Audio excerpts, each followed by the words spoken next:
I-harvest na natin itong kamatis. Nakakuha din tayo ng shallot.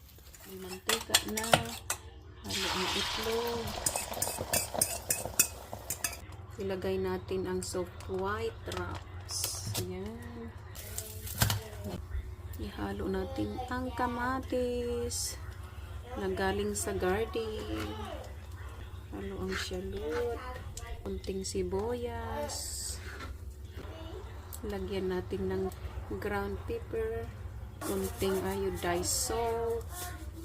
Lagyan na cheese. Yun.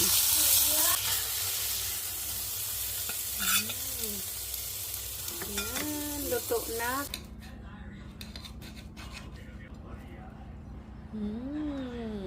Masarap siya.